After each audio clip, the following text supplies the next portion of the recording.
Gente, bom dia a todos. É uma alegria, realmente a oportunidade que nos é dada pela espiritualidade maior de estarmos aqui com vocês, refletindo sobre esse tema tão importante nas nossas vidas, que é a evangelização e, na verdade, a educação, o processo educacional das nossas crianças e dos nossos adolescentes. E a importância da casa espírita na responsabilização desse processo. Aonde que eu... Se alguém puder me ajudar. Aqui. Bom, então iniciamos com a frase de Jesus, que é tão importante nas nossas vidas. Brilhe a vossa luz. Jesus então fala, brilhe a vossa luz. Brilhar a nossa luz é permitir que o nosso potencial interno, que a divindade que nós trazemos, possa se manifestar e iluminar. E Jesus diz que a luz não se coloca sobre o alqueire, a luz não se coloca sobre a candeia, mas a luz é colocada para que ela possa refletir e dar a sua luminosidade. Mas nós vamos aprendendo que o nosso corpo não é matéria densa, mas que são elementos infinitamente pequenos que se atraem e se repelem, formando pequenos focos de luz, pequenas luzes. E à medida que nós vamos melhorando a nossa intimidade, igualmente nós melhoramos também a matéria do nosso perispírito. E melhorando a matéria do nosso perispírito, provavelmente, certamente, o nosso corpo também reflete a luz. E refletir, nós vamos aprendendo então que refletir a luz interna é permitir que esse potencial divino possa se iluminar, mas especialmente que o nosso corpo também é luz. E tanto a física como a química e a astronomia já demonstraram para nós, através da ciência, que nós vivemos num ambiente entrecortado de raios. E entre os raios que dominam o nosso ambiente, nós temos os raios mentais. E os raios mentais que dão vida, que corporificam os nossos sentimentos e especialmente as nossas emoções. E nesses raios, o pensamento, então, ele é uma criação de ondas sutis, mensuráveis como o fotônio. E a nossa mente é esse raio, é essa possibilidade que nós temos. A nossa mente é que dá, através então da sua produção, a nossa mente dá vida e corporifica e movimenta os nossos sentimentos e os nossos pensamentos. Mas a nossa mente, ela está envolta sobre as trevas criadas por nós mesmos. Cabe a cada um de nós esse trabalho e esse processo de permitir que a nossa mente, esse espelho da vida, possa emitir os raios criados por nós mesmos e igualmente assimilar os raios divinos. Vamos imaginar então a nossa mente como esse espelho que reflete os raios divinos que chegam e emite os seus raios.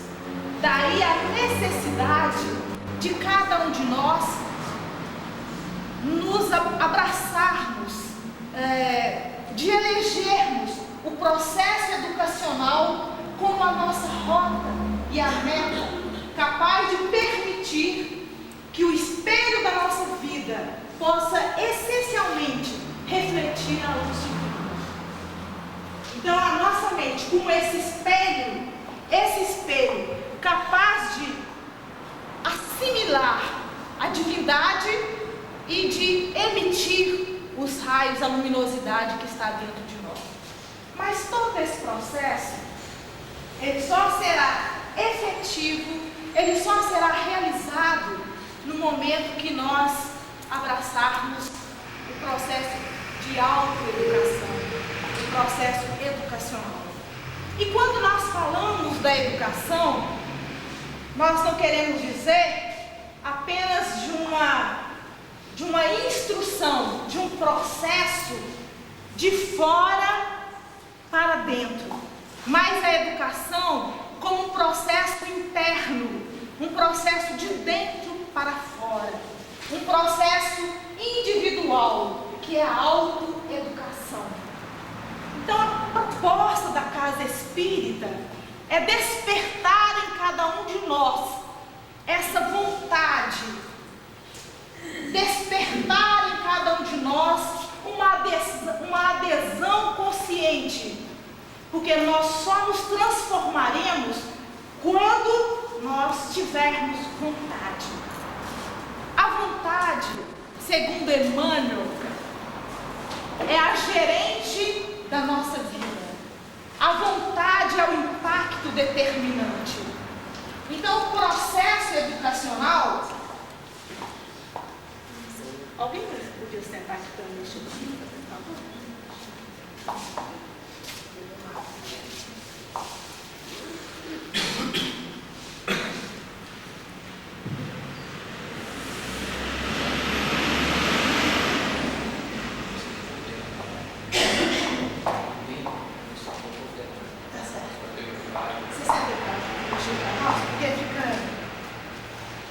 Então, gente, nós vamos observar, então, que a proposta da nossa vida é que a gente realmente encontre paz, que a gente encontre felicidade, mas esse processo é individual, é um processo de cada um, e nós só poderemos fazê-lo através dessa vontade, então, consciente.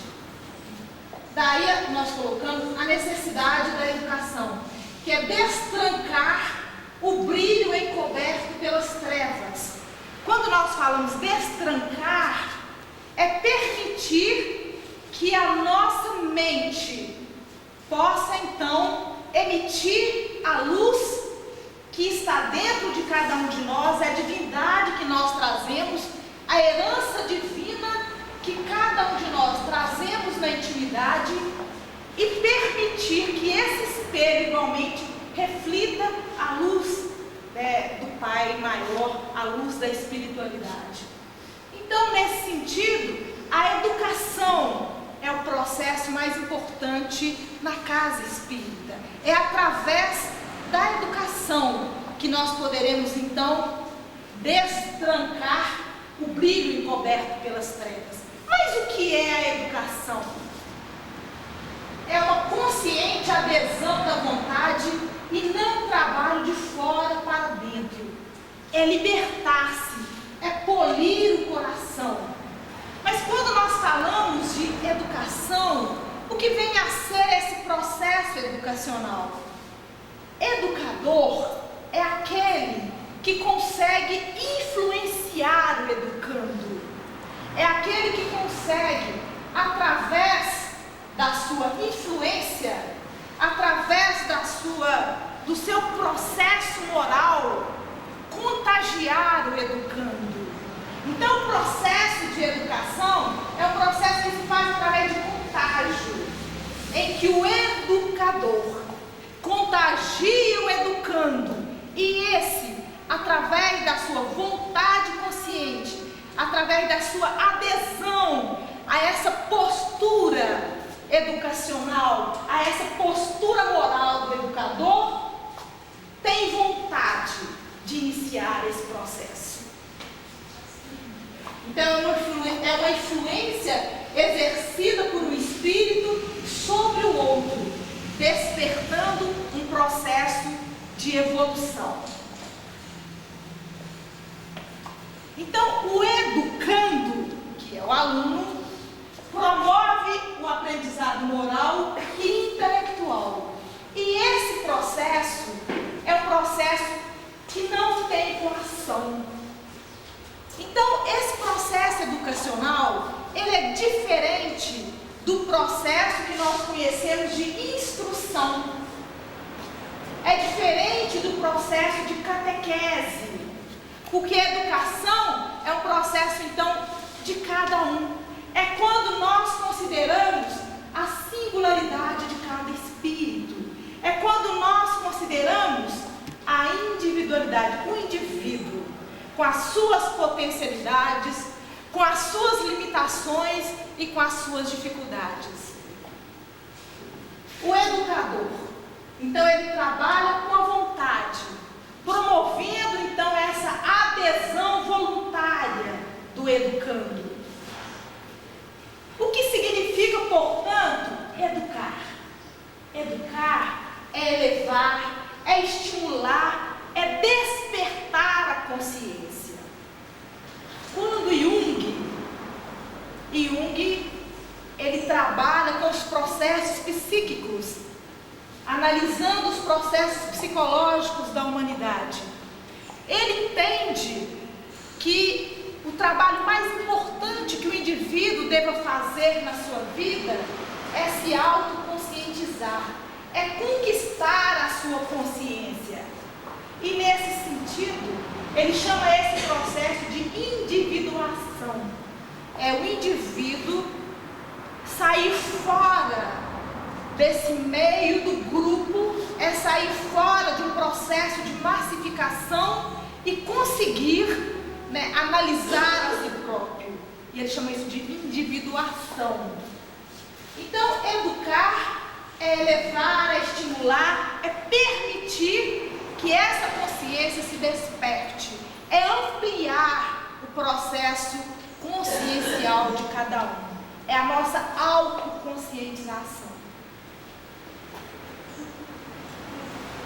É um processo individual. E esse processo individual, ele só se faz através do amor. Então, é diferente amor de violência. Nós jamais despertaremos amor em alguém através da violência. Nós jamais despertaremos a educação em alguém através da coação, através do processo de massificação. Então, o amor, que é uma palavra tão vulgarizada, mas é a palavra-chave no Evangelho, segundo o Espiritismo.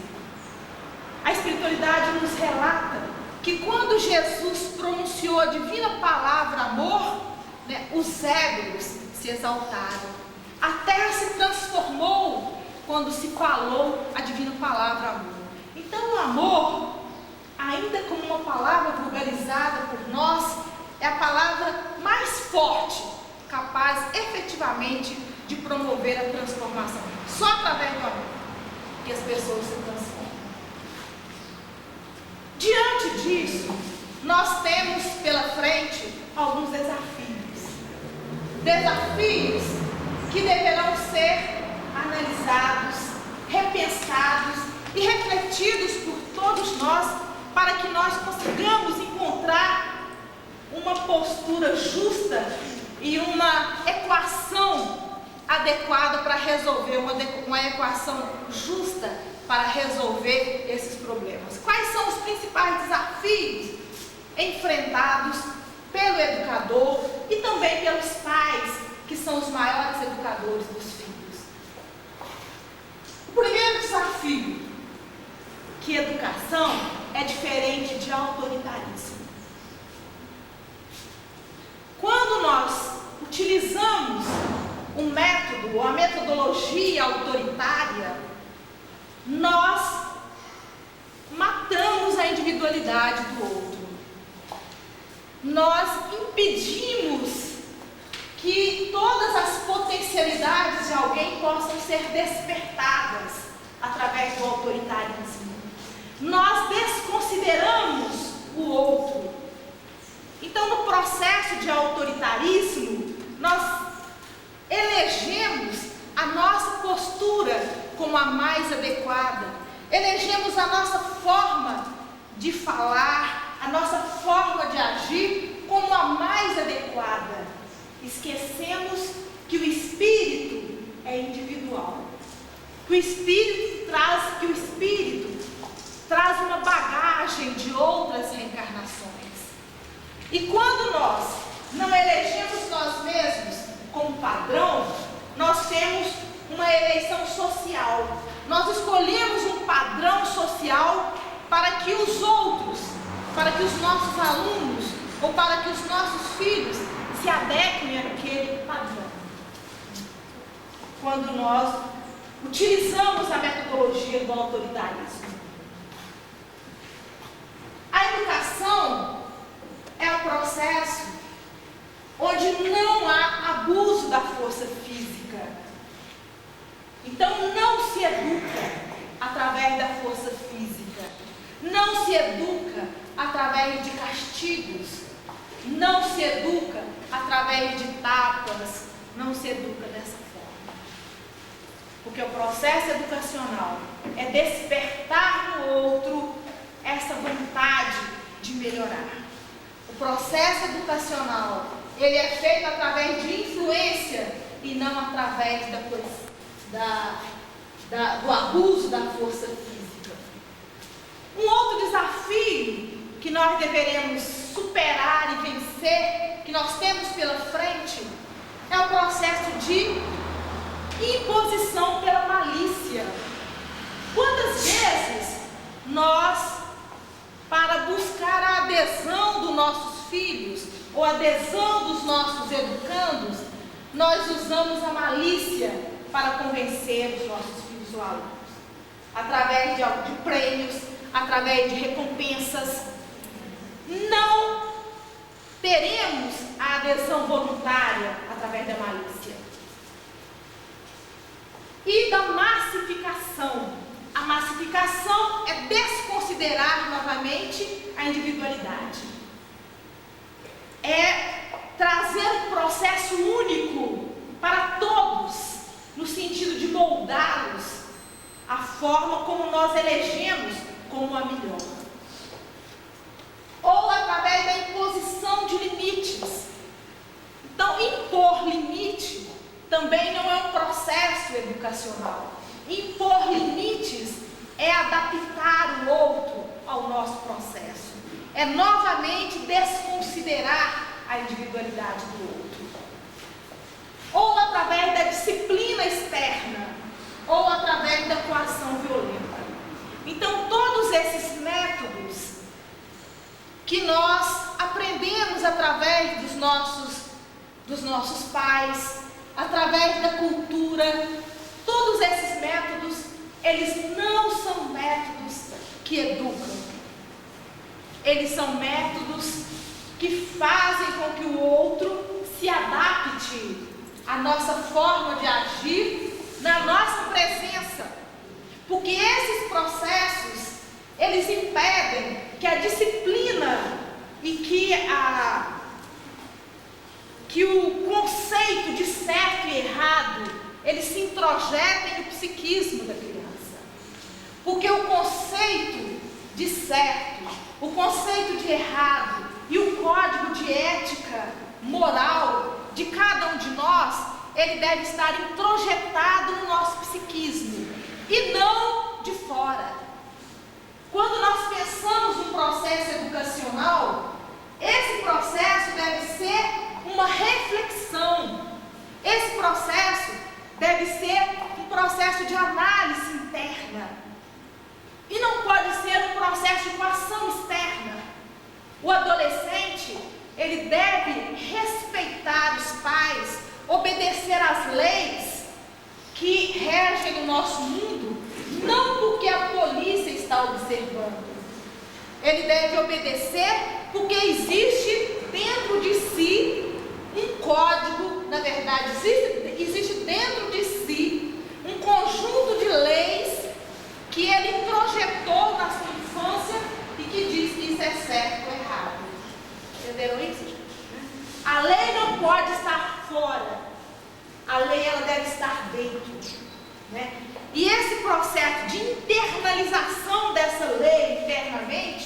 ele ocorre na infância. Ele ocorre nesse processo de 0 a 7 anos e ele vai tomando forma quando a criança inicia o seu processo de pubescência até a sua adolescência. Então, esse momento, como nós falamos, que é um momento importante para as nossas reflexões, é o momento de introjeção dos modelos paternos. Quando nós falamos processo de introjeção dos modelos paternos, é porque os pais exercem a grande influência na vida dos filhos. Os filhos imitam os pais. Nós vamos falar mais detalhadamente do processo educacional infantil. Como ocorre essa evolução da criança e também falaremos da personalidade do adolescente.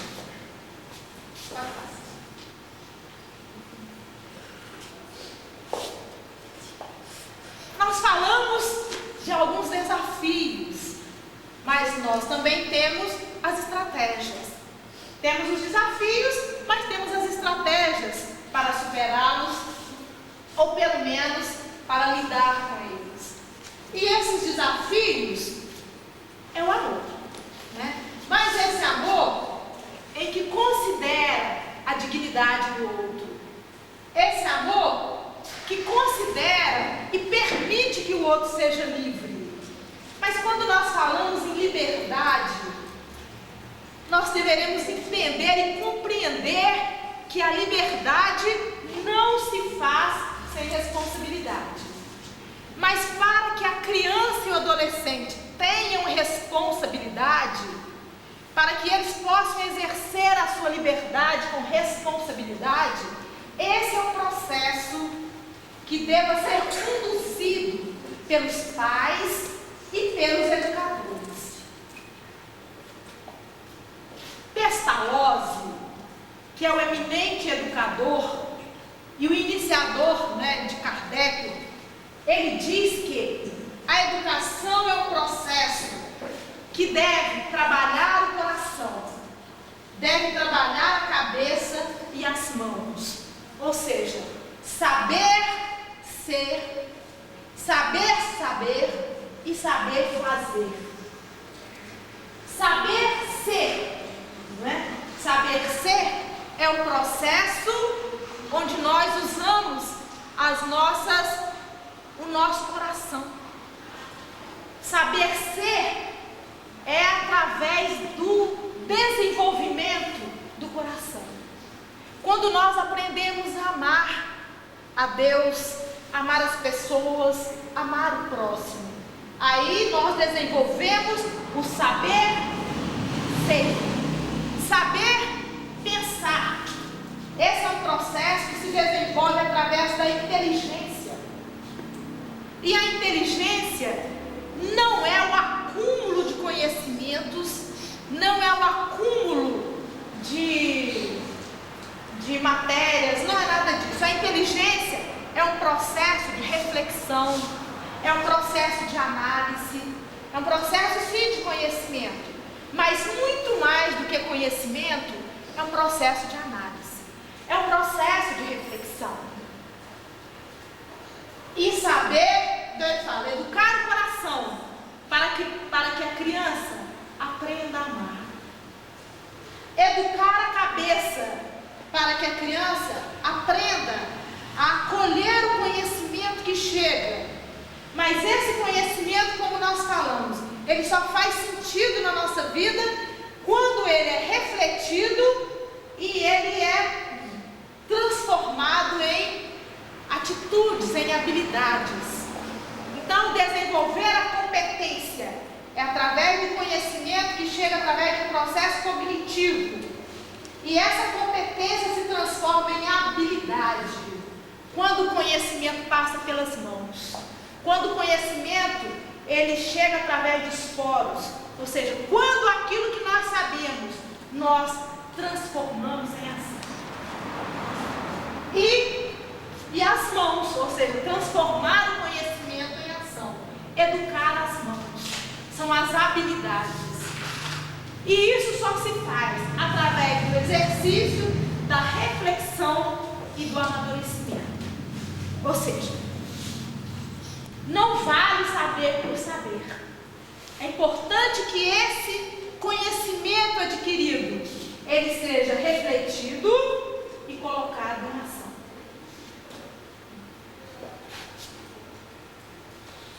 Bom, nesse sentido, a casa espírita, ela assume um papel preponderante no mundo moderno que vivemos hoje, no pós-modernismo que estamos atravessando nesse momento. Nós vivemos a pós-modernidade, e a pós-modernidade é caracterizada por um pluralismo de ideias. Na pós-modernidade, nós aprendemos, nesse mundo que vivemos atualmente, nós temos muitos desafios. Entre os desafios que nos cercam, nós temos o desafio de usar o nosso livre-arbítrio. Uma coisa interessante, o horário do relógio com o nosso relógio.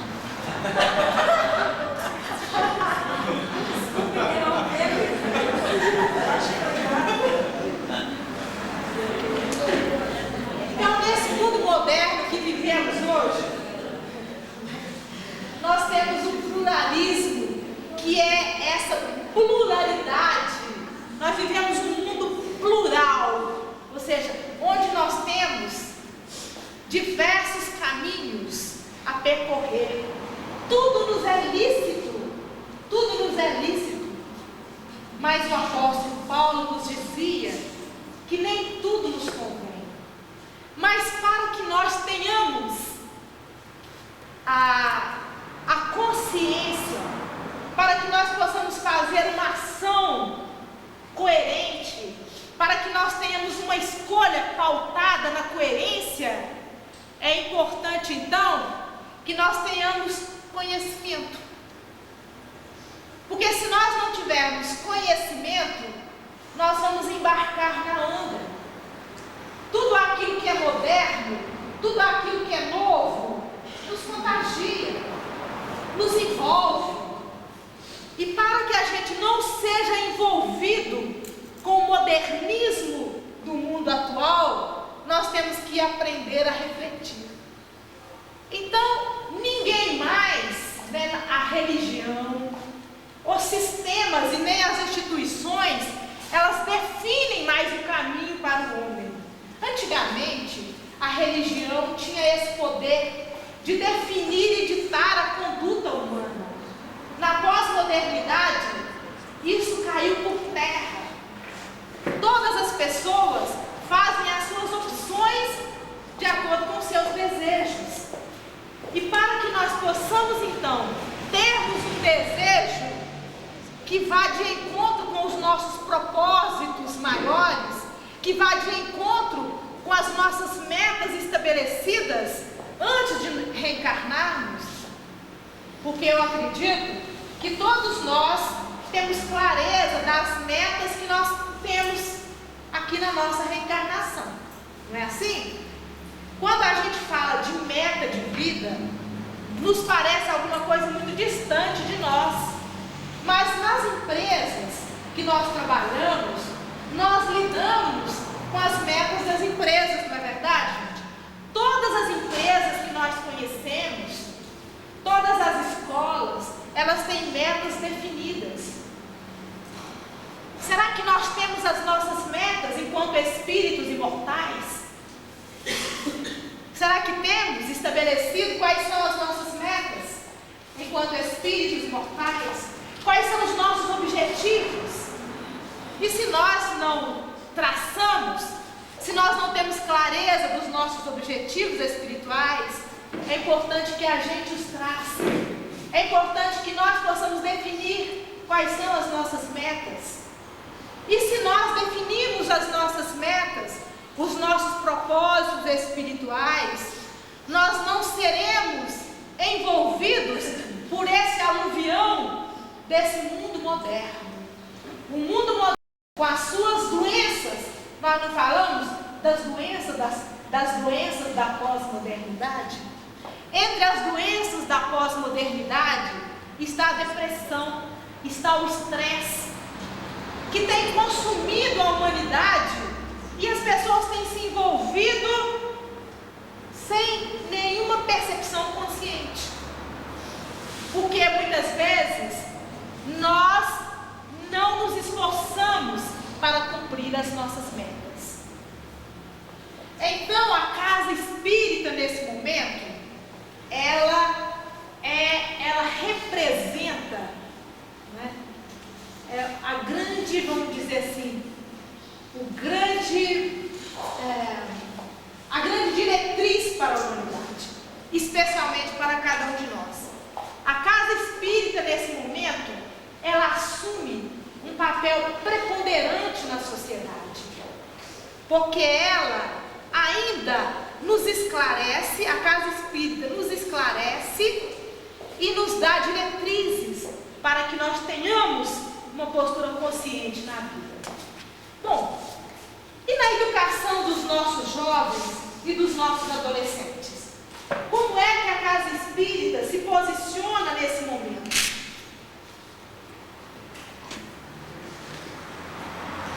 A essência da casa espírita é a educação.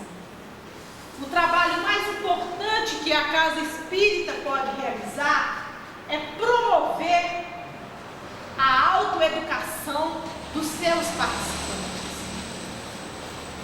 Mas a doutrina espírita e a casa espírita, ela também tem muitos desafios, como nós temos muitos desafios.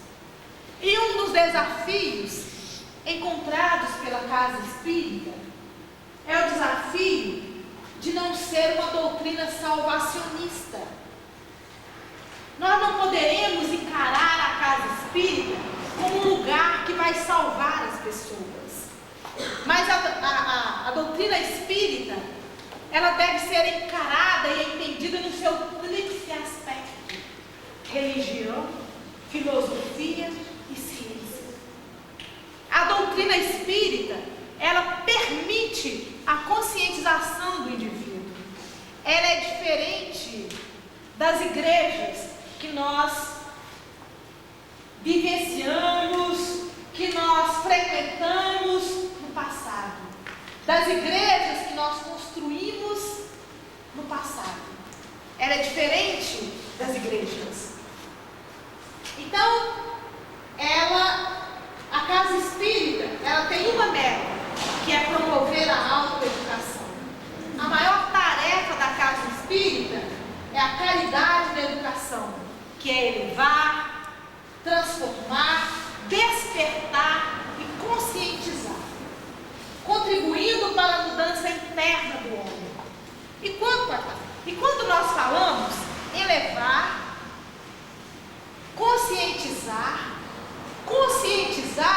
é um processo individual. Então a casa espírita, ela não pode utilizar o mesmo processo de massificação utilizado nas outras igrejas. Contudo, as nossas casas espíritas não têm se despertado e não têm tido a consciência que ela precisa ser diferente das religiões. O ensino espírita, ele deve propiciar para aqueles que buscam uma compreensão clara. Então, a prática pedagógica das casas espíritas é diferente de catequese. Educar é diferente de catequese. Quando nós falamos, então, de educar, que nós explicamos no início do nosso trabalho, educar é um processo individual. Geralmente, quando chegamos à casa espírita, quando as pessoas buscam as casas espíritas, elas vão ouvir palestras. E às vezes elas ficam anos e anos na casa espírita, tomando passe, assistindo palestra, e às vezes nós não sabemos o nome daquelas pessoas. Então nós devemos esse é um desafio que todos nós deveremos abraçar. A casa espírita, talvez nós não estejamos ainda preparados para uma educação de massas, né? Porque o nosso trabalho deve ser um trabalho individual. Todo trabalho de educação, ele deve considerar cada indivíduo. E quando nós consideramos cada indivíduo, é como a gente faz na enfermagem. Tenho colocado para os meus alunos que trabalhar com cada paciente é fazer um projeto terapêutico para cada um, é considerar cada indivíduo, é analisar de cada indivíduo os seus valores e os seus potenciais, é ajudar com que esse indivíduo faça uma adaptação melhor da sua conduta de vida, dos seus padrões comportamentais. Então a casa espírita também tem esse desafio pela frente, porque é muito mais fácil nós chegarmos numa casa e fazermos uma palestra para a grande multidão. Mas com isso nós não estamos dizendo que o processo de instrução ele não é importante. O processo de instrução é um processo de informação, de fora para dentro. É um processo também importante. Ele ajuda no processo educacional. Mas ele só não promove a educação dos indivíduos. A educação, sim, é esse processo, como nós já falamos, em que o educador influencia o educando. É o processo onde o educando, em que o aluno, o assistente da casa espírita, o paciente, o cliente, ele adere à postura do educador. E o educador, geralmente, ele também tem um mestre, que ele busca se assemelhar àquele comportamento do mestre, e ele quer elevar os seus alunos para que os seus alunos também atinjam esse ideal. E nós temos o nosso modelo e o nosso referencial, que é Jesus. E o nosso modelo nós deveremos então buscar esse modelo como nosso ideal de ego, né? E através do nosso trabalho, especialmente de um trabalho silencioso, nós deveremos influenciar os nossos educandos para que eles busquem essa transformação consciente. Então, a prática pedagógica das casas espíritas, ela deve ser repensada. É uma prática diferente da catequese. Não pode ser apenas um processo de transmissão, porque nós precisamos despertar a consciência espiritual daqueles que buscam a casa espírita. Despertar a consciência espiritual daqueles que buscam a casa espírita. Quais são os desafios, então? Massificação do espiritismo. Porque se nós massificamos, o processo de massificação, ele produz uma banalização. Então aquilo se torna uma coisa banal. Não é mais um processo individual. O espiritismo, ele tem feito um trabalho de assistencialismo social e espiritual. Nós promovemos uma assistência para as pessoas. Temos um caráter instrutivo, autoritário e conservador. Às vezes isso nos dói, não é, gente? A gente falando disso, não é verdade? Né? Esse momento de reflexão sobre as nossas práticas nem sempre é um processo muito tranquilo para a gente. Né? Mas nós temos que ter essa clareza que é necessário que a gente reveja as nossas posturas se efetivamente nós queremos contribuir para a mudança do mundo. é necessário que a gente tenha a humildade de rever as nossas práticas. Então, se a gente promove um caráter instrutivo, autoritário e conservador, nós não despertamos naqueles que nos procuram uma significação existencial. Ou seja, as pessoas procuram a casa espírita, tomam um passe e assistem uma palestra, elas melhoram, mas elas não repensam a sua vida. Então o Espiritismo precisa fazer com que as pessoas que nos busquem, que busquem a casa espírita, elas revejam a sua vida e dê um novo sentido existencial para a sua vida. Então nós observamos na casa espírita também uma ausência de participação. As pessoas são ouvintes da casa espírita. Então a nossa metodologia é uma metodologia sem muitos recursos didáticos, né? Nós chegamos, fazemos uma palestra, né? E pronto, a nossa tarefa está cumprida. Mas será que é só isso, gente? É só isso a nossa tarefa na casa espírita? Então vejamos com os nossos adolescentes que buscam a casa espírita, especialmente com os adolescentes e as crianças.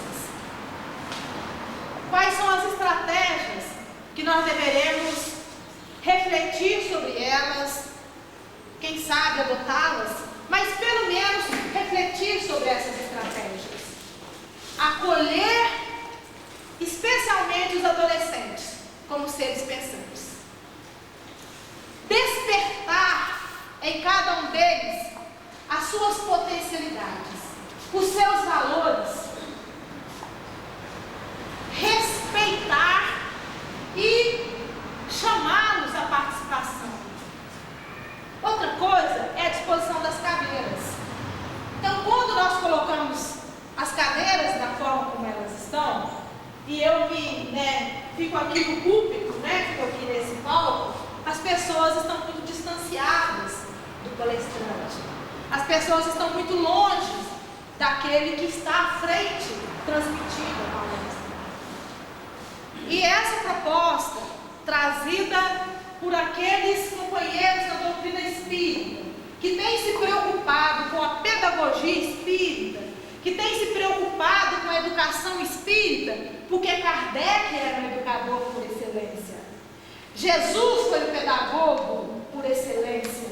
Então, todo o trabalho de Jesus é um trabalho que considerava os seus discípulos, que considerava as dificuldades individuais, as limitações de cada um, mas que trabalhava nas potencialidades, no sentido de despertá-las.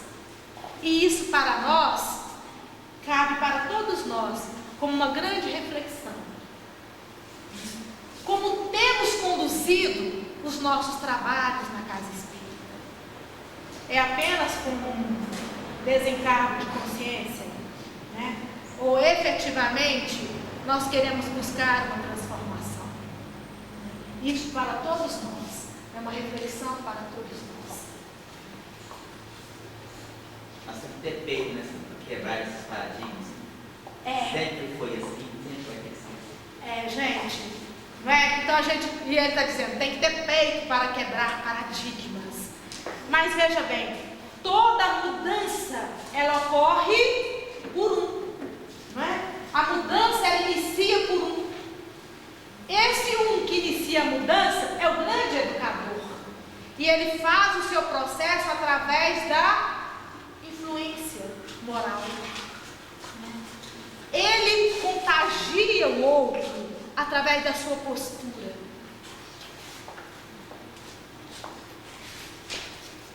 Bom, e a criança? Quem é a criança? A criança traz um patrimônio que lhe marca a individualidade do renascimento no mundo físico. Então, quando nós deparamos com uma criança, nós sabemos que é um espírito velho. Que essa criança traz na sua individualidade um acervo de experiências. Ela traz na sua individualidade um acervo de conquistas que se manifestam através de tendências. E aí, só para, buscando a contribuição da psicologia, da psicanálise e o próprio André Luiz, no livro O Mundo Maior, ele fala então do psiquismo humano. E aqui nós estamos pensando na criança. Ele divide então esse psiquismo em 3 instâncias psíquicas. Nós temos na parte inferior, e esse desenho, ele é apenas para as nossas reflexões, muito mais um recurso didático. Mas o Freud dizia então que o nosso psiquismo é semelhante a um iceberg, e que a parte mais externa, o ápice desse iceberg é a nossa parte consciente. Então nós temos aqui o id, que representa o passado, que representa os nossos impulsos, e que a nossa tarefa é de dominar os impulsos para que as nossas ações sejam conscientes. E temos o ego, que representa o nosso presente, a nossa razão consciente, e no ápice nós temos o supereu ou o superego, que é o nosso futuro. Então, pensando na criança, a criança, quando ela nasce, ela só tem esse id. A criança, ela traz então o seu acervo do passado, toda a sua bagagem espiritual. E por isso que ela recebe os reflexos dos pais e dos mestres, e são esses reflexos que formarão o seu superego, o seu supereu, que representa o modelo dos pais e o modelo dos professores. Então a criança, ela é portadora de aparelhagem neurocerebral nova, ela recolhe as impressões através da visão, observação e atenção como lentes da alma. Ou seja, então a criança, ela tem poder, é como se fosse então uma máquina fotográfica ligada, que capta todas as imagens do ambiente, através da visão, observação e atenção lenta da alma. Absorve à mercê dos moldes espirituais. A tarefa dos pais. Então, tratar as nossas crianças, e aí, tanto para os educadores, como para os pais, tratar as nossas crianças como se fossem enfeites do coração. Emmanuel coloca para nós, tratar as nossas crianças como se fossem enfeites do nosso coração, é conduzi-los à rebeldia, porque na verdade não dar à criança condições, é não fortalecer o seu espírito, para que quando ele se torne grande, para que quando o seu corpo físico adquira então as condições de escolher a vida, de seguir pela vida, ele não encontre recursos internos para realizar as suas escolhas. É na verdade conduzir, é permitir que a criança se vincule a companheiros, a espíritos outros, rebeldes, ou espíritos que aderiram à sombra, e então os nossos filhos, que nós tratamos como enfeites do coração, eles retratarão as suas reencarnações passadas. É o que nós deveremos evitar a qualquer esforço. Por que é que uma criança, ou seja, por que é que o espírito reencarna como criança? E por que a criança? Porque a infância é um momento em que o espírito esquece o seu passado e aprende coisas novas. Então a infância, esse período da infância, ele é fundamental para que o espírito, com o seu psiquismo, o seu passado encoberto, ele possa aprender novos reflexos, novos estímulos.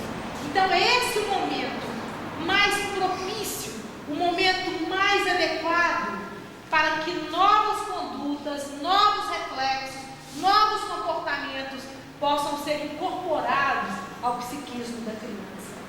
E se nós pais, ou se nós educadores, descuramos desse processo, não damos a devida atenção a esse momento, nós perdemos a grande preciosidade da reencarnação. Porque é esse momento que ele aprende, ou seja, é o momento da semeadura, é o momento da infância, o momento da semeadura.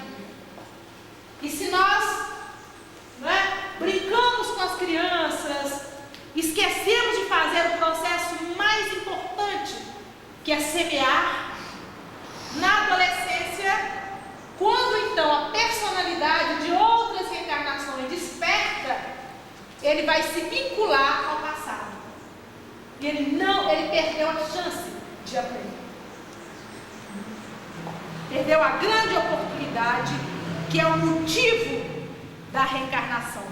Ou seja, então quando Nicodemos pergunta para Jesus o que o homem deve fazer para alcançar o reino dos céus, ele diz, ele deve nascer de novo.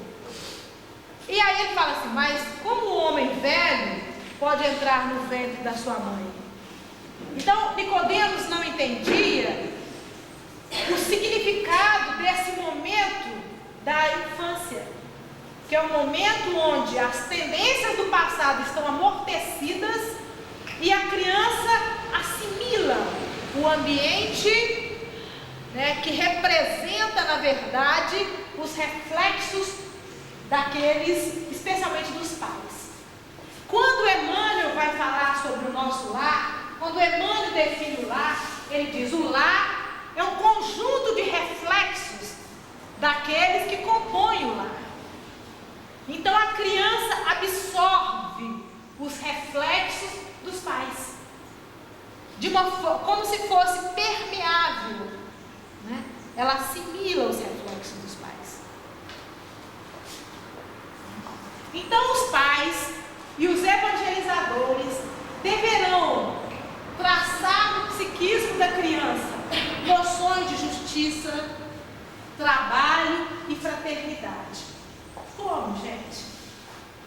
Sem nenhuma imposição, sem nenhuma coação, mas através do entusiasmo, despertando a esperança, mas com uma disciplina.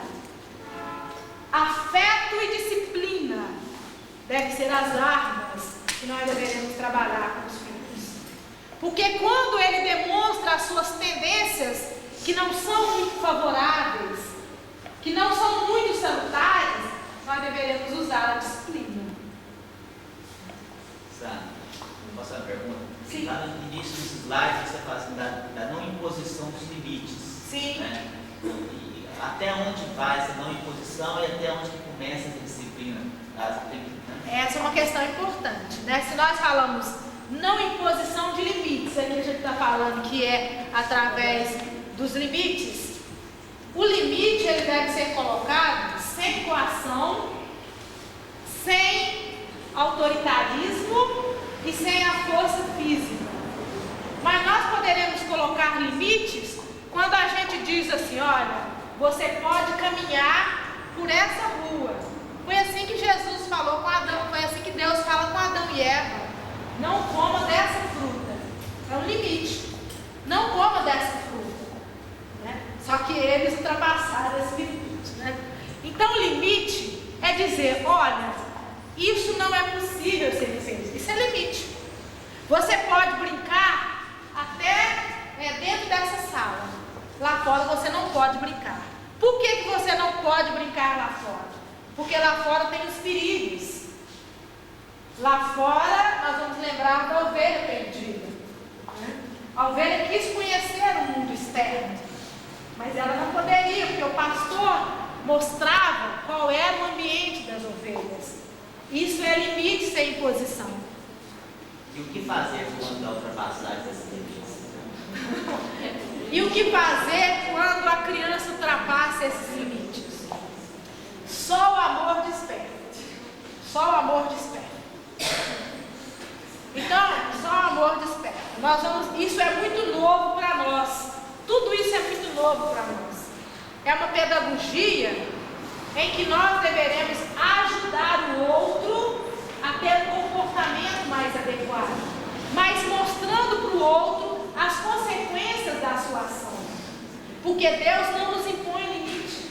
O limite é imposto por nós mesmos, quando nós adoecemos. Essa é a mesma pergunta que nós vamos ler no Livro dos Espíritos, quando ele fala sobre o bem e o mal, né? Porque ele diz assim, olha, todas as vezes que nós fugimos do bem, nós recebemos no próprio corpo, né, a consequência dessa fuga ao dever. Nós recebemos no próprio corpo a consequência das nossas ações que não foram muito felizes. Aí é ter paciência, né? Ela também está no Evangelho. Quando os pais dão aos filhos toda a educação, quando os pais semeiam, e se o filho na adolescência faz uma opção por um caminho diferente, os pais devem estar tranquilos, porque os pais fizeram o que deveria ser feito. A semente está plantada. Nós sabemos que a semente plantada, ela um dia ela germina. Mas para que a semente possa germinar, nós precisamos de um outro processo, que é o preparo do coração, que é o preparo da terra. Então nós conhecemos também, isso é muito comum no nosso dia a dia, nós entendemos isso muito bem, né? Que muitas vezes nós colocamos a semente na terra, mas a terra está dura, a terra está árida, e às vezes é necessário um processo de convulsão interna para que aquela terra seja preparada, né? Então esse processo de convulsão interna, muitas vezes ele se dá através das desilusões, através dos processos dolorosos das doenças. Mas tudo tem o seu tempo, né? Olha, na adolescência, então nós falamos um pouquinho sobre a criança. E o adolescente? Deixa eu falar, já são 15 para as 11. A gente poderia fazer um intervalozinho? Ou vocês querem que a gente continue? Nós falaremos agora da adolescência. Já mencionamos o processo educacional, falamos sobre a criança e agora sobre o adolescente. Quando nós falamos adolescente, nós queremos dizer, na verdade isso quer dizer, que é uma fase de trânsito. E trânsito fala de uma situação delicada. Trânsito diz de uma situação que não é estável. Trânsito diz de uma situação que pode ser benéfica ou não. Por isso Jesus comparava a mocidade, comparava o jovem à flor. Quando Jesus faz uma referência ao nosso espírito, no Boa Nova, ele diz então que o espírito é semelhante a uma árvore, que na infância seria uma planta pequena, uma plantinha tenra, exigindo calor, exigindo um solo adequado, luz, extremamente muito cuidado. E que a adolescência ou a juventude seria a flor. A flor é o momento mais bonito da árvore. A flor é que exala o perfume. A flor é que encanta as nossas vistas. Assim é a adolescência. Assim são os jovens. Encantam as nossas vistas. É a fase do desenvolvimento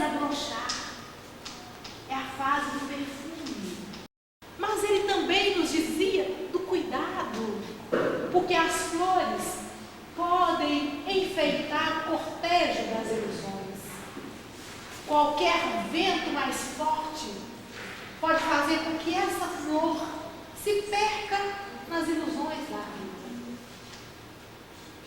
E nem todas as flores se transformam em fruto, mas o fruto é a concretização. O fruto é o adulto, representa a velhice.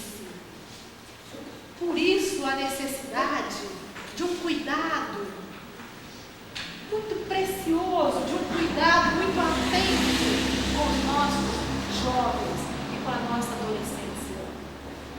André Luiz, ele fala no livro Os Missionários da Luz, da epífise. A epífise é a glândula da vida mental, a epífise ou pineal. É essa glândula que desperta na pubescência os valores criativos. Mas, nesse momento que ela desperta os valores criativos, que é a sexualidade, ela também reabre o mundo emotivo do adolescente. E ele recapitula a sua sexualidade de reencarnações passadas e também a sua emotividade. E é o despertar da sexualidade. Os autores da psicologia, eles vão dizer que na adolescência, duas correntes se unem, a corrente sexual e a corrente afetiva, dizendo que na infância, a criança tem apenas uma corrente, que é a corrente afetiva. Mas essa afetividade, ele vai dizer que é uma sexualidade, mas não uma sexualidade voltada aos órgãos genitais. Que a criança tem o Freud vai dizer que a criança tem uma sexualidade, mas não é uma sexualidade voltada à genitalidade. Contudo, na adolescência, essa corrente afetiva ela não se equivoca mais. Então, na adolescência, o jovem busca efetivamente chegar às vias de fato. Então, a sexualidade do adolescente é uma sexualidade que busca, na verdade, a genitalidade. Então, daí, a necessidade hoje dos educadores trabalhar com a sexualidade do adolescente, porque nesse momento os hormônios estão em efervescência, em ebulição. E como nós mencionamos que é um momento de trânsito, mas especialmente é um momento de transformação. Então o adolescente nem é criança e nem é adulto. Ele passa por esse trânsito e é um momento de transformações intensas, transformações físicas, transformações emocionais e transformações sociais. E nessa convulsão de transformações, a sexualidade é talvez o problema mais emergente, porque ele recapitula a sexualidade que ele traz de reencarnações passadas. E aí nós colocamos, educadores, conhecer o corpo, as suas funções e a realidade física que reflete os hábitos ancestrais. Contudo, nós pais não temos ainda, mas aí é fruto da nossa cultura. E eu falava com um companheiro aqui no caminho, que nós não temos o cuidado de educarmos as nossas... Nós ainda não aderimos ao processo de autoeducação. Nós ainda não aderimos a esse processo. Nós achamos que a vida deve ser levada. E Emmanuel, no livro Pensamento e Vida, ele diz que nós levamos a vida numa rotina. E levar a vida numa rotina é semelhante a uma embarcação que não tem um timoreiro.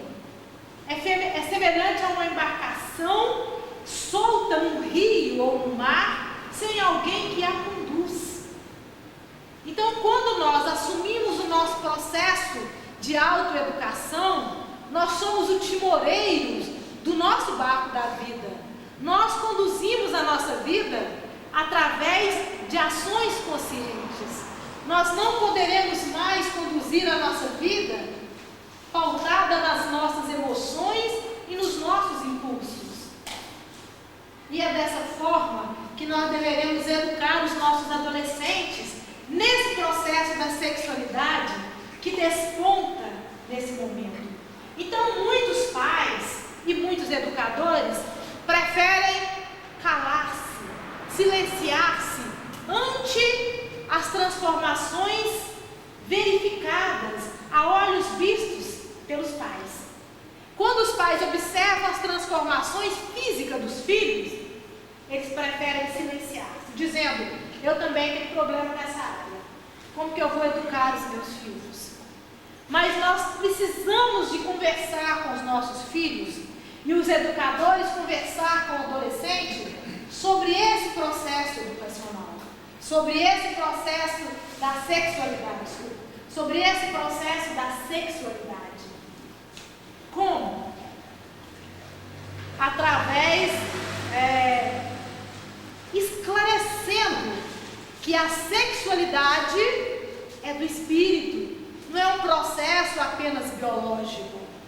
Se nós deixamos a sexualidade, a educação sexual, à mercê dos educadores do mundo, eles vão apenas fazer uma demonstração, na área física, dos processos físicos, sem fazer nenhum aprofundamento espiritual do processo sexual. Nós sabemos, segundo Emmanuel André Luiz, ele diz para nós que uma relação sexual é um alimento da alma. Então, se nós não educarmos os nossos jovens no processo sexual, eles vão responder ao corpo que pede, né? Porque o corpo do adolescente, nesse momento, ele busca, como nós falamos, as vias de fato. A sua sexualidade está voltada para a genitalidade, diferente da criança. A sexualidade da criança, ela ainda busca áreas erógenas, ela busca nas áreas erógenas o prazer. A criança não tem a sexualidade do adolescente. Então, nesse momento, cabe aos pais esse processo. Ou então, nós deixamos os nossos filhos ou os nossos adolescentes serem educados por profissionais do sexo. Ou que eles conversem com seus coleguinhas e vão conhecer com os coleguinhas, as funções sexuais, como funciona a sexualidade. Cabe aos pais, aos educadores da casa espírita, discutir, conversar sobre a sexualidade, sem tabus, mas esclarecendo a divindade das funções sexuais.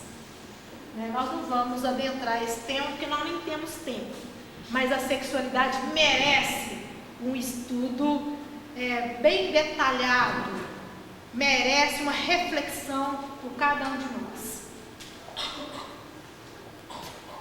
Desafios que nós enfrentamos com o adolescente nesse momento do despertamento da sexualidade. Ele pode buscar a promiscuidade e aí ter muitas frustrações. Porque se nós dizemos que a energia sexual é uma energia que alimenta a alma, qualquer ruptura numa relação sexual, sem trabalhar o parceiro, sem uma razão que o justifique, traz frustrações. E as doenças que nós acompanhamos, as doenças da pós-modernidade. Quais são as estratégias que educadores e pais deverão adotar nesse momento? A educação. Educação como aquele processo de despertar o interior, de buscar a adesão consciente da vontade. E desenhar com o adolescente um projeto de vida. Desenvolver no adolescente o ideal, o idealismo. Porque o adolescente, ele muda os seus pensamentos. Os pensamentos da criança são diferentes do pensamento do adolescente. O adolescente, nesse momento, ele desenvolveu um pensamento abstrato. E ele tem necessidade de questionar, de reivindicar, de abraçar o mundo. É o adolescente, o jovem, que faz as grandes transformações pelo seu entusiasmo. E trabalhar com o adolescente, o seu idealismo, desenhando com ele projeto de vida. Porque se nós temos projetos de vida, nós deveremos nos esforçarmos para que esse projeto se concretize. Então, cabe aos pais e aos educadores essa tarefa. Vamos pensar no seu projeto de vida. O que é que você deseja ser, na sociedade?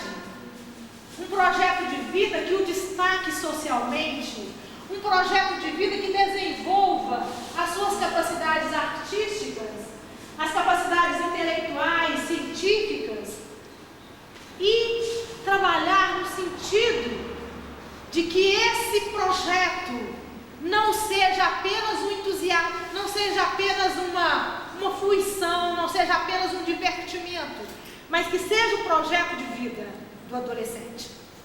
Um projeto de vida construído na família, em que o adolescente possa pensar também, eu quero construir uma família, eu quero ter um destaque social.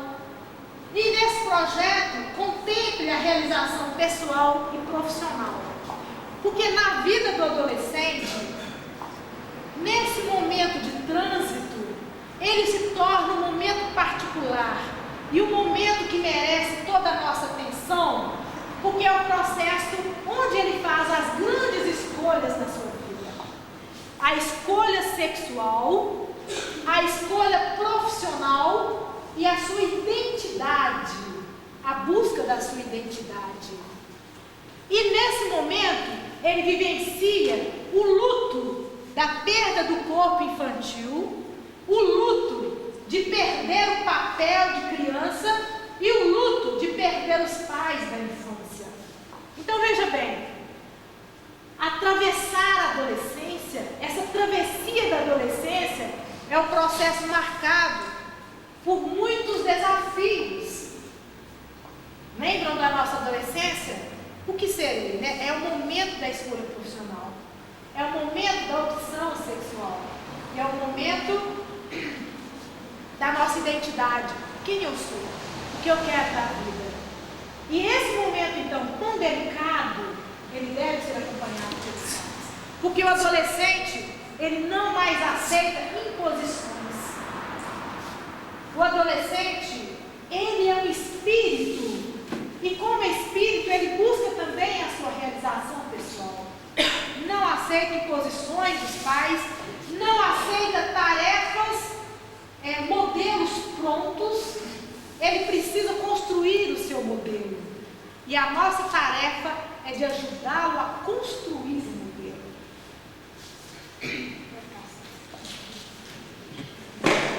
Tarefas, não é?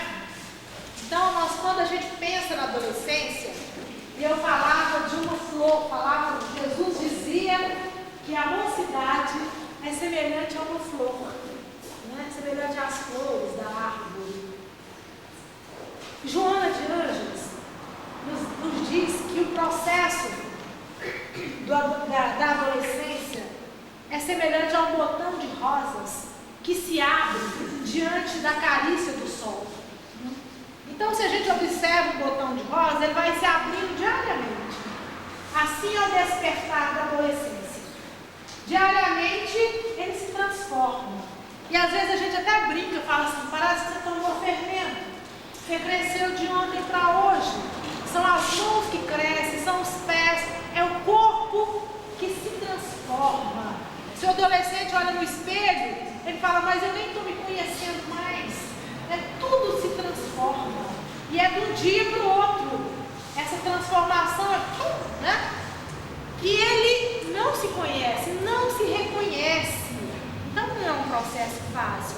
Mas é um momento muito delicioso para o adolescente.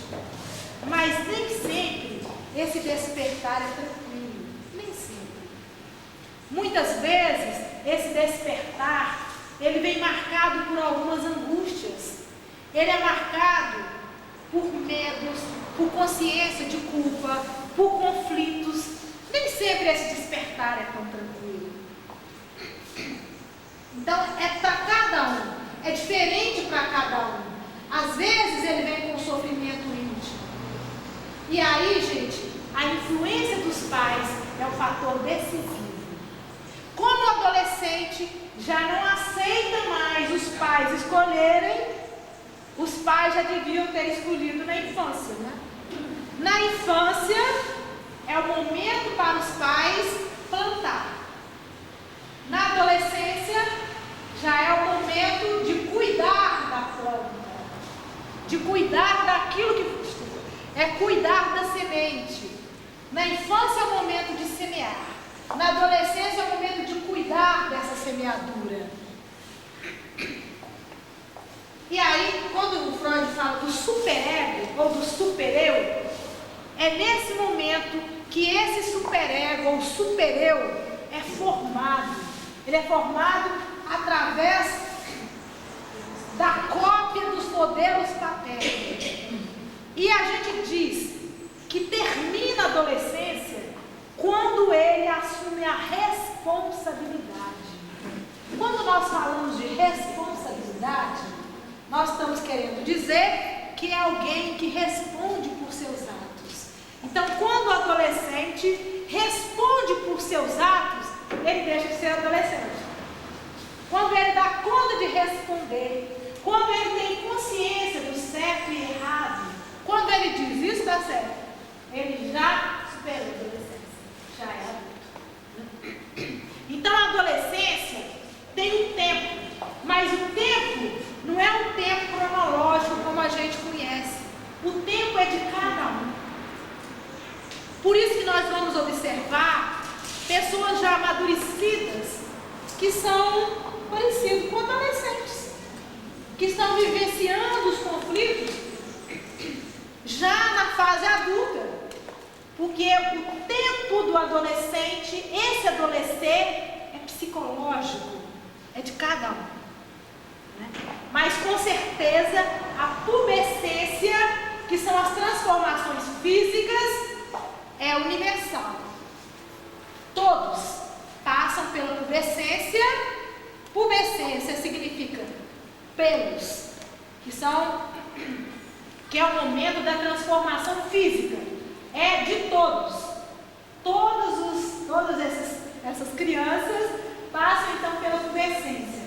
Mas a adolescência é psíquica, é de cada um. E é sociológica, porque depende da sociedade. Depende da sociedade, depende do psiquismo.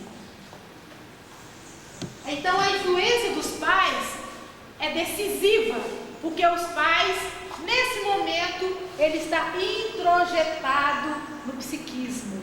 Quando nós falamos introjetado, porque são os pais, especialmente a função paterna, o pai exercendo a sua função, e a função do pai é a função de limite. O pai é que introjeta, o pai é que fornece as normas e as leis. A função da mãe é uma função afetiva. Então, quando os pais exercem as suas funções, afeto e limite, o adolescente, ele deverá então ter introjetado isso. E quando nós falamos ter introjetado, é o seguinte: quando a gente tem a lei introjetada, nós não precisamos mais das leis externas para nos orientarmos nas nossas ações cotidianas. Ou seja, quando o adolescente tem a lei dentro de si, ele não precisa da polícia dizer, né? É proibido usar drogas. droga. Então esse processo é trabalhado na infância e na adolescência. Então aquele que fala, não vou fazer porque a polícia está me observando, a lei não está representada, não é? Então é esse trabalho importante que nós deveremos trabalhar com as nossas crianças e adolescentes. Limites e afetos. Bom, o adolescente, ele tem um grupo social, porque agora o adolescente ele tem necessidade de socializar. E a socialização é fundamental para a sua estrutura psicológica. Ele precisa do grupo para ele discutir, para ele crescer, para ele se diferenciar. Mas esse grupo não pode ser bando, porque senão ele perde a sua identidade. E os pais e os educadores devem conhecer o grupo, devem conhecer com quem o filho está andando, porque todo grupo tem um líder. E muitas vezes o adolescente ou o jovem, ele tem que seguir as regras do grupo, as regras estabelecidas pelo grupo. E geralmente quem estabelece as regras do grupo é o líder. E todos os outros seguem as regras. Então é muito importante que nós possamos acompanhar o grupo que os nossos adolescentes estão frequentando. A família então tem um papel fundamental. Escolha profissional. Quando o adolescente vai escolher a sua profissão, na verdade, a profissão que nós optamos nessa reencarnação, geralmente é uma sequência do que nós fomos na reencarnação anterior. Geralmente, nós reencarnamos agora para fortalecer, para aprimorar. E desde a nossa mais tenra infância, esses ideais profissionais, eles começam a ser desenhados na nossa mente, como se fossem flechas. Então a criança, desde pequena, ela já vai falando algumas coisas, porque ela já traz essas lembranças de outras reencarnações. E cabe, nesse momento, aos pais trabalhar com o adolescente, mostrando para ele que se nós fizermos uma escolha baseada nas tendências de mercado, tudo muda. Se o mercado hoje está bom para peixe, né? Amanhã pode estar faltando água. Né? Na verdade, existe, né, essas mudanças econômicas que nem sempre as nossas escolhas profissionais podem acompanhar. Então é muito importante que o adolescente tenha uma realização pessoal. É muito mais importante nós incentivarmos no nosso adolescente, nas nossas crianças, que o mais importante é o desenvolvimento espiritual. E não tanto ter. Eu namoro com um adolescente ator. E muitas histórias desses meninos não tiveram na infância a hora da semeadura de colocar neles os bons princípios cristãos. Aí na adolescência, aí acontece onde que eles usam drogas, marketing. Então, como recuperar isso? Porque na hora que na aula ele está fluindo, porque muita coisa que foi negada na infância, porque você, como você dizer, não tem a época. Então, aí esses adolescentes são taxados como irrecuperáveis e a sociedade dá uma sentença e eles devem ser privados de liberdade. Então, como que é trabalhar com esse adolescente que foi legado muita coisa, todas essas coisas da infância? Gente, hoje nós estamos nos deparando com uma epidemia social na adolescência. Né? Nós estamos observando os nossos jovens usando drogas como se as drogas fossem balas, né? Fosse alimento, né? Os nossos adolescentes contagiados e contaminados pela droga adicção. Existe uma outra droga no mercado nova, ou seja, a cada dia criam-se mais drogas sintéticas que têm um poder maior de destruição. Então, aqueles jovens que não tiveram poder, que não tiveram a oportunidade de um lar equilibrado e seguro, que semeou, na verdade, os princípios educacionais e religiosos, os princípios éticos e morais, e que eles chegam para nós hoje, como jovens desviados, como jovens irrecuperáveis. Cabe a nós, espíritas, iniciar o processo de semeadura, né? Se eles não têm ainda semeado, nos cabe o processo nesse momento de semear, entendendo que ele traz uma bagagem de outras reencarnações. Mas todo processo, ele tem que ser individual. É escutar cada jovem, cada adolescente, descobrindo em cada um os potenciais e os recursos. Quando nós trabalhamos com os potenciais e os recursos, nós quebramos o paradigma. Porque aí a gente não trabalha com a doença, nós trabalhamos na promoção da saúde, na recuperação do indivíduo, na recuperação do sujeito. Quando nós buscamos o que ele tem de bom. É como Jesus dizia para Simão Pedro: de hoje em diante, Simão, serás pescador de almas. E quando nós pensamos em pescar as almas, pescar é fisgar cada indivíduo, é um processo educacional, é trabalhar promovendo o seu crescimento espiritual. E aí você fala, nós vamos esquecer a sua doença, a sua delinquência? Nós vamos buscar adaptações mais efetivas, adaptações mais saudáveis. Então, se, por exemplo, ele não aprendeu com os pais, mas sempre houve alguém que fez uma função na Terra. E essa função, às vezes, ela é realizada no FEBEM, ela é realizada numa creche. Alguém fez essa função. E ali faltou amor.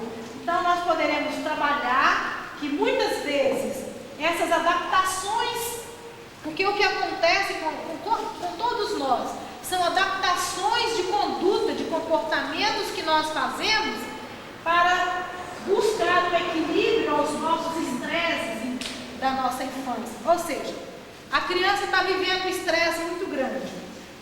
E aí ela fala, a forma como eu tenho de resolver esse estresse é na base da violência, ou gritando mais alto. Então a gente recebe adolescentes que chegam gritando. Você diz, olha, a forma que você tem de resolver é na base da violência, mas o ambiente todo aqui é diferente, né? Você acha que assim você vai resolver? Né? A gente não pode conversar? Então, isso é trabalhar no sentido de adaptar aquele comportamento inadequado a um comportamento mais adequado. Tá certo? Não é fácil. Não é fácil. Mas é um desafio. E o que faz a vida, o que dá sentido para a vida, chama desafio. O que faz a vida ter sentido, gente, é desafio. Se nós não tivermos desafios, a nossa vida, ela se torna uma rotina. E Emmanuel nos fala, né, que a rotina nos leva a repetir os comportamentos do nosso passado. E a nossa evolução é, na verdade, um eterno desafio. É aprender coisas novas, repetir e mudar. É a mudança que faz a vida ter sentido. Bom, namoro. É muito importante a gente incentivar o adolescente a namorar. Porque o namoro faz parte da sua formação pessoal. O namoro é importante para o adolescente, porque é nessa troca afetiva que ele pode descobrir as suas carências, é nessa possibilidade, é nesse encontro com o outro que ele se abre. Mas nós temos que ajudar para o adolescente, para que esse namoro não se respalde pelo sexo, porque porque aí traz frustração. Mas o namoro é fundamental, porque ele ajuda nessa formação da personalidade. Vou falar bem rapidinho, tá, gente? A religião, ela dá essa visão da imortalidade e ela trabalha com a ética e a cultura. Vou passar bem rapidinho, eu falei que só é meia hora. Quais são as características do adolescente? Ele tem um desejo de liberdade. Esse desejo de liberdade porque ele é um espírito e ele quer ser livre. E aí ele atravessa conflitos. É uma característica do adolescente. O despertar da sexualidade. E esse despertar, nós já falamos aqui, ele deve ser encaminhado com cuidado. E a carência afetiva. Quando nós dizemos de carência afetiva, é carência de afeto, não carência física. Carência afetiva é diferente de carência física. E o que alimenta a carência afetiva é o projeto de vida. O que alimenta a carência afetiva é o idealismo. Então, quando nós temos idealismo, quando nós temos projetos de vida, nós não temos mais carência afetiva, né? E essa carência de afeto é conversar, é trabalhar, é não fazer essa mudança, pensando que carência afetiva é carência carência física. É diferente. Rebeldia e reivindicação. Às vezes o adolescente é rebelde, às vezes ele reivindica, às vezes essa rebeldia tem fundamento, porque os pais dão mais atenção ao filho do que ao outro.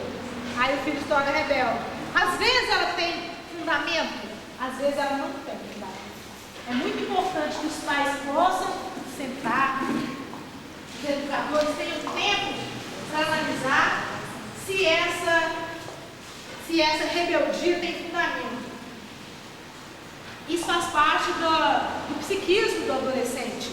Ele quer reivindicar, porque ele não aceita a imposição dos pais e dos educadores. É necessário que a gente aprenda a escutar o adolescente e ajude ele a construir seu projeto de vida. Atração pelo grupo, nós falamos aqui que o adolescente tem essa atração pelo grupo. As doenças atuais são essas doenças que têm acontecido quando nós não damos a atenção necessária para o adolescente. E aí ele através da massificação hoje que existe na mídia, nos meios de comunicação, nos grupos, da própria droga, né? Ele pode buscar outros caminhos. E ele pode ter uma apatia, a massificação, as drogas,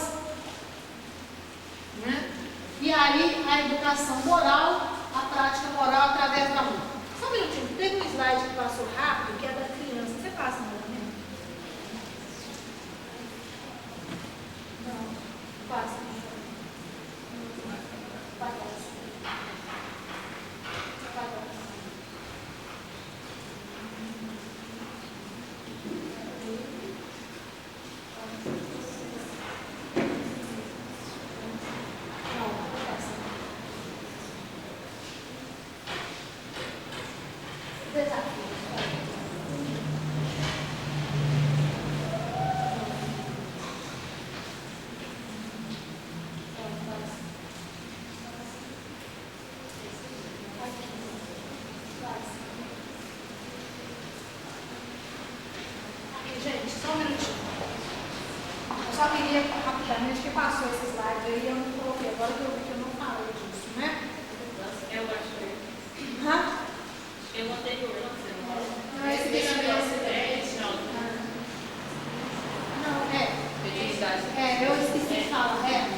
Especialmente os educadores, que a criança, ela tem naturalmente confiança,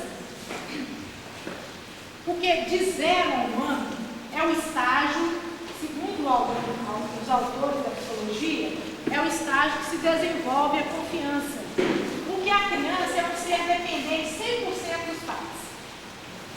Então ela por si só só ela tem essa confiança. É o estágio do desenvolvimento da confiança. E os pais não devem destruir essa confiança da criança. Nós devemos trabalhar no sentido de preservar essa confiança e a ingenuidade que a criança traz. A criança é ingênua. E aí é um momento importante para que a gente trabalhe no sentido de que a criança mantenha a confiança em si mesma e que ela mantenha a confiança no mundo. Porque se nós não tivermos confiança, nós não conseguiremos estabelecer nenhuma relação verdadeira com o mundo. Toda relação interpessoal, ela tem por base a confiança. E essa confiança, ela é sedimentada na infância. Ela é construída e ela é mantida na infância. Se nós através de ações intempestivas, tiramos essa confiança da criança, ela será um adulto sem confiança. Portanto, terá muitas dificuldades de estabelecer qualquer relacionamento saudável. Curiosidade e interesse. A criança, ela é naturalmente curiosa. Por quê? É o espírito novo que reencarna. Não conhece nada que acerta. Então ela, de 2 a 3 anos, ela nasce com esse espírito de curiosidade. E ele se desenvolve de 0 a 1 ano, é a confiança, de 2 a 3 é a curiosidade. A criança ela é curiosa, então ela quer saber de tudo que acerta. Nesse momento, ela está desenvolvendo o espírito científico, o espírito investigativo. Então, quando a criança chega até nós perguntando sem parar, a gente não dá conta de responder a criança a tudo que ela pergunta. A gente fica com raiva, responde de qualquer jeito. Nós estamos, nesse momento, matando a curiosidade da criança. E o verdadeiro educador é aquele que preserva na criança a sua curiosidade, para que ele seja uma pessoa curiosa durante toda a sua vida, no sentido de conhecer tudo que acerta, porque a vida é dinamismo. Se a gente acha que conhecemos tudo, se nós achamos que já conhecemos tudo, a nossa vida se torna contínua.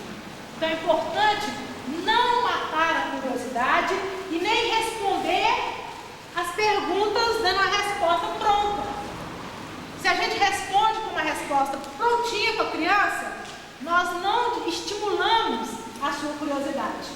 Não é fácil, mas é também uma tarefa do educador na evangelização infantil. Manter o espírito de curiosidade da criança e interesse. Absorção do ambiente e imitação. É porque a criança de 0 a 7 anos, então o seu psiquismo está adormecido.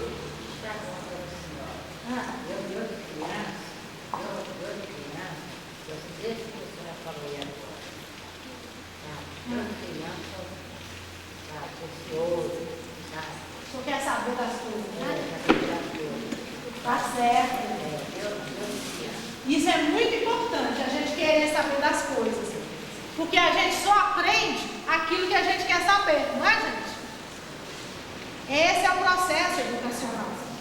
Nós aprendemos aquilo que nós queremos saber. Então, se a gente descuidadosamente abole essa curiosidade da criança, ela não vai querer mais saber.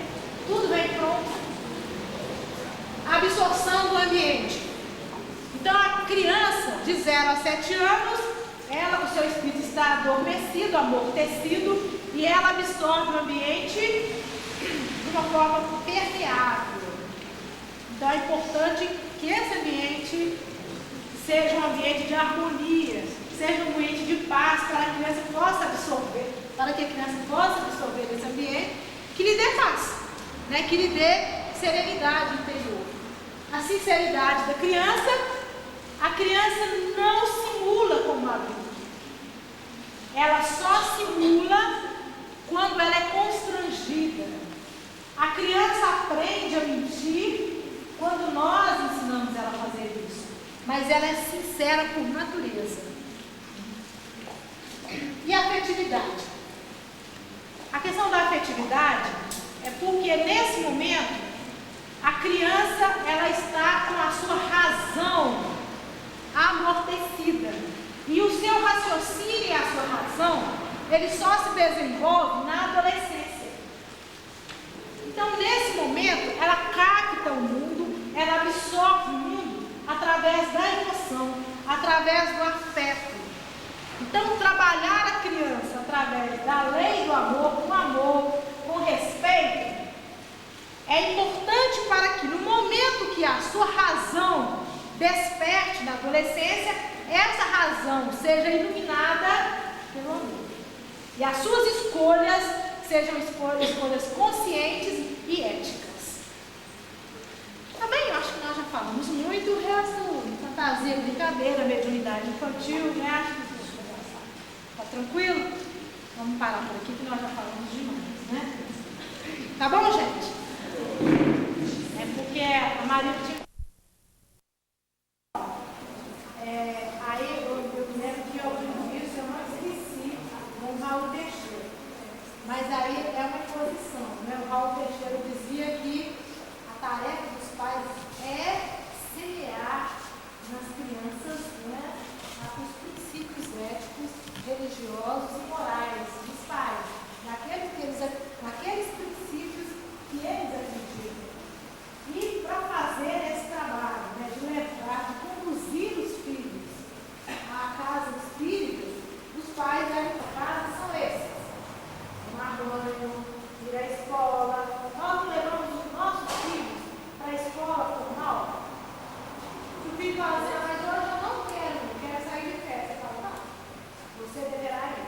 O que fará, na verdade, a grande transformação espiritual deve ser um dos deveres do filho dos pais conduzidos. O dever dos pais de conduzi-los e o dever dos filhos de ir à casa espírita. E aí é limite. Você tem que, você deverá. Agora, impor limites não quer dizer que seja... Limite não precisa de ser com coação e nem com violência. Quer dizer, essa é a tarefa que você deverá cumprir. Mas eu não quero que você deverá cumprir. Mas você não. E não tem meio termo. Você deverá cumprir. Isso que é limite. É só complementando aí, a gente está no Evangelho da responsabilidade, honrai vosso pai e honrai. Funções maternas e paternas. Então são as funções de pai e de mãe que darão para o filho, que refletirão no filho o modelo para que ele possa seguir. O que acontece com o menino é que ele se apaixona pela mãe.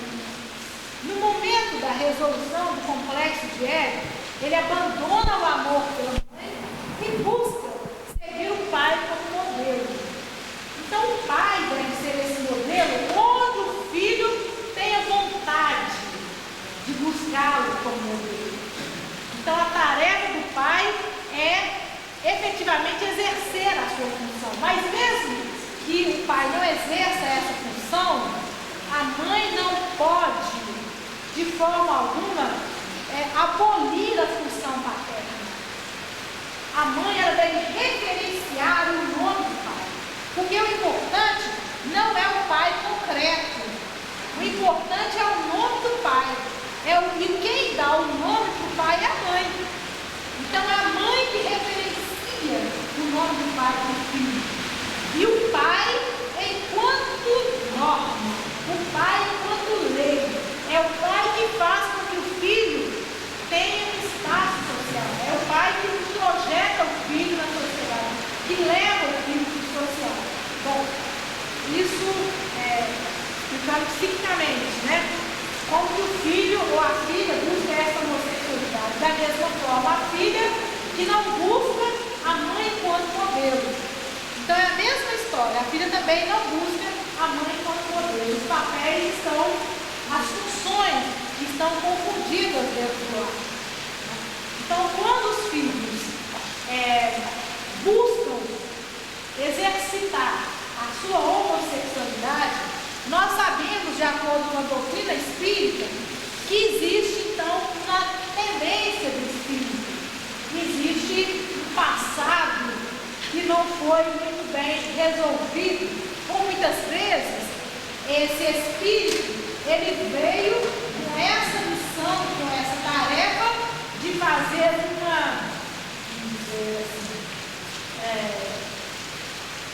de abolir, né? Mas de não exercer a sua função sexual, não é? Ele veio nessa reencarnação com uma tarefa de sublimar a energia sexual. Sublimar a energia sexual é canalizar essa energia para fins que tragam um benefício social. Então, muitos espíritos reencarnam hoje para trabalhar essa energia no sentido de sublimá-la. Mas, diante da modernidade, dos apelos do mundo materialista, ele esquece da sua missão e das suas propostas que foram traçadas numa reencarnação passada, e ele então se descamba numa relação de promiscuidade no sexual. Qual deve ser a tarefa dos pais? Difícil, não é? Mas sempre, como tem sido a tarefa de Deus conosco? Sempre nos apoia, sempre nos respeita, sempre está pronto a nos apoiar.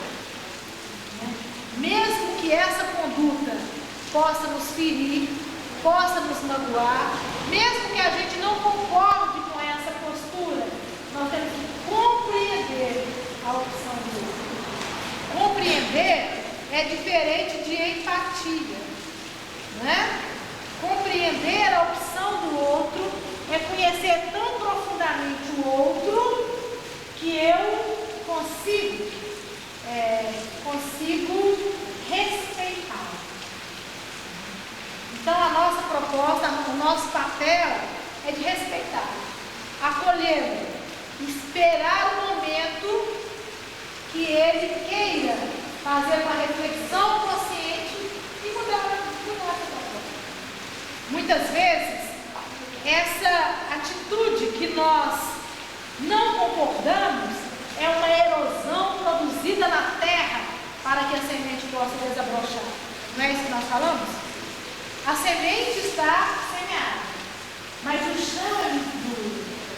Para que o chão possa fertilizar a semente, muitas vezes é necessário um processo de erosão dessa terra. E esse processo, às vezes, ele vem trazendo muitas dores para aqueles irmãos que convivem com ele. Tá certo?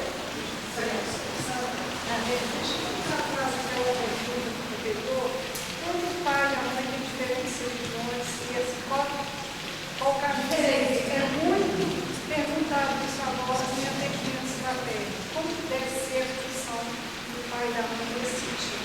Os pais precisam conversar.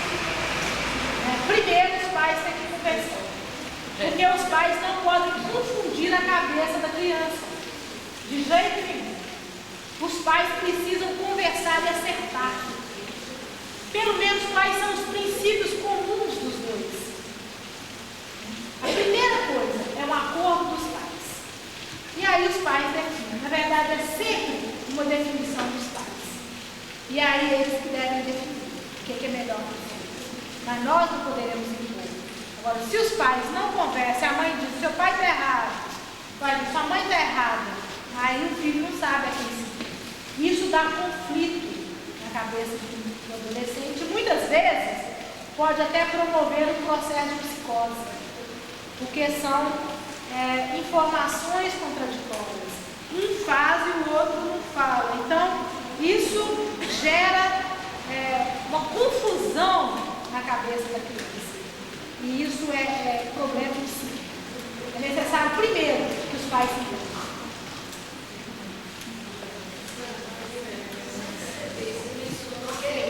Incentivar. Porque a gente ouve a resposta, não está sabendo que pergunta que é. Você mencionou que a gente deve incentivar o adolescente ao namoro, né? Adolescente. Como que você vê esse incentivo agora nas crianças? Porque existe isso tanto na parte da mídia quanto nós, influenciados pela mídia, pergunta para criança de 6, 7 anos, como que está o namoro, você tem namorada, como que você vê isso? Gente, se eu falei incentivar, eu quero corrigir. Não é incentivar, né? Mas é importante que o adolescente namore, né? Porque ele está com a sua sexualidade desabrochada. E a tarefa do adolescente, olha, a tarefa principal do adolescente é abandonar, veja bem, esse abandonar é no sentido muito saudável, abandonar a dependência do pai e da mãe. Ele deve abandonar o amor que ele tem, o menino abandonar o amor que ele tem pela mãe, porque até então o menino, ele quer casar com a mãe. Ele busca a mãe como ele, isso é inconsciente, mas a mãe é que é a esposa. Então ele precisa abandonar a mãe. Precisa abandonar esse amor. E ele só fará isso quando ele buscar um outro parceiro. Porque é com ela que ele vai trabalhar as suas limitações e descobrir as suas potencialidades. É com o outro, é no namoro. Mas nós falamos da adolescência.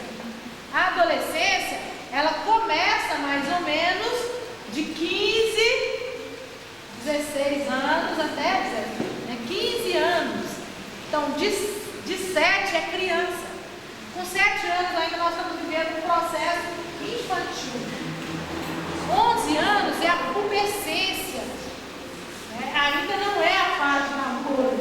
A fase de namoro é a adolescência.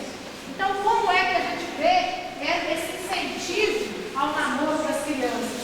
Isso é fruto do modernismo. E nós deveremos ter a capacidade consciente de analisar todas as propostas que esse mundo moderno nos apresenta e escolher aquelas que nos são lícitas.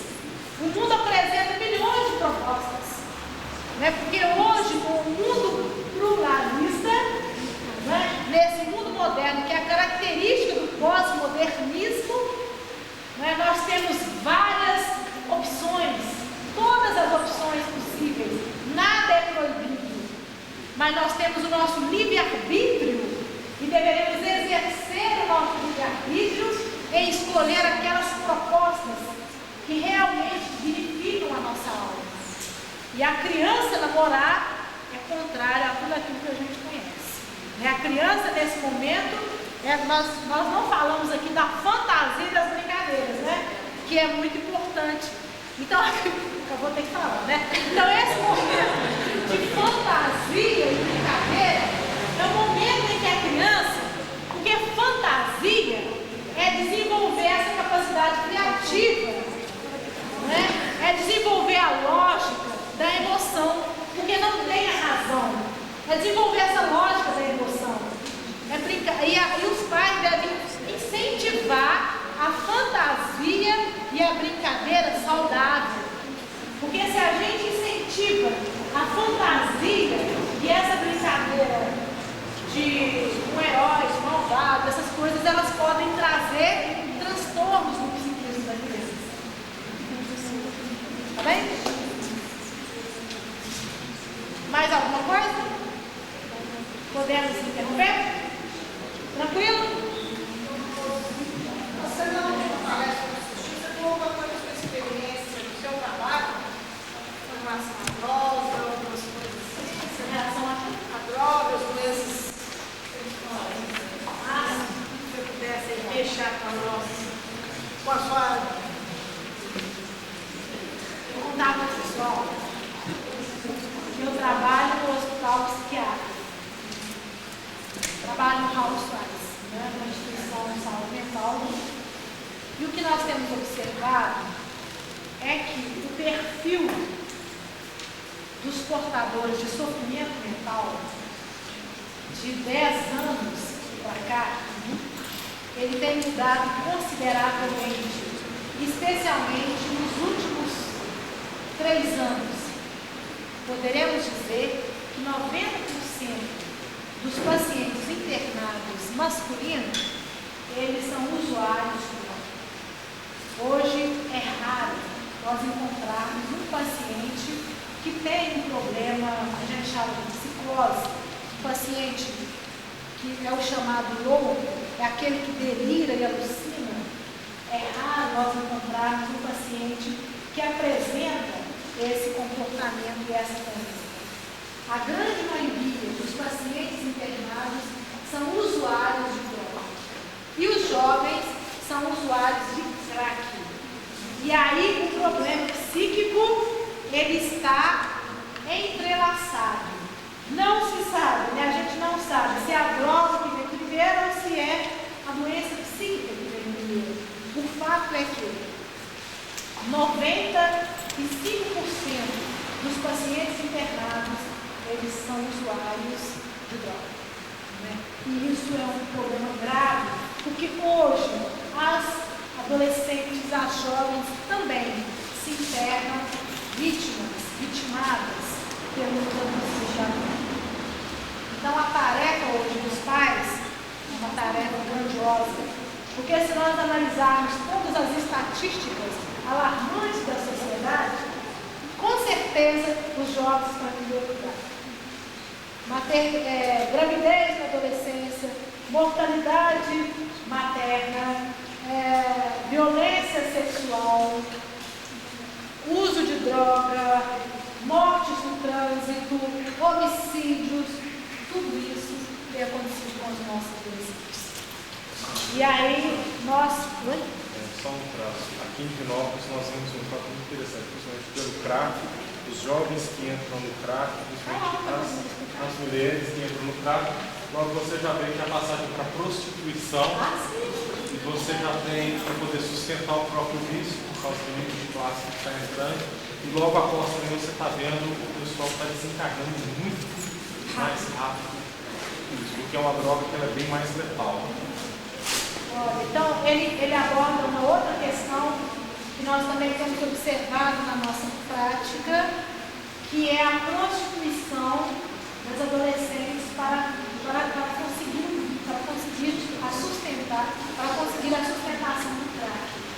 Então, as meninas imediatamente, as adolescentes, partem para a prostituição na sustentação do vício. E aí as mortes. E hoje tem uma droga mais letal que chama Paco, que é uma droga utilizada na Argentina, vocês conhecem, que é mais letal que o crack. Então, hoje nós vivemos um momento que essa realidade não é só para os também essa realidade de droga, ela é parecida com a sua.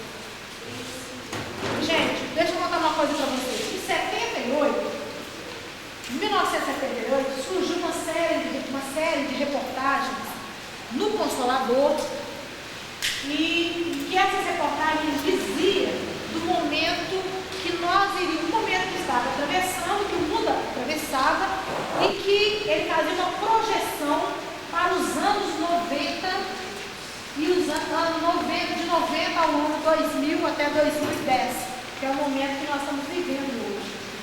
E eles diziam, nessa reportagem, né, eu li várias vezes, essa reportagem, agora não se apareceu nessa reportagem. Então ela dizia o seguinte: nesse momento, os jovens deverão merecer a atenção das casas espíritas, porque a droga será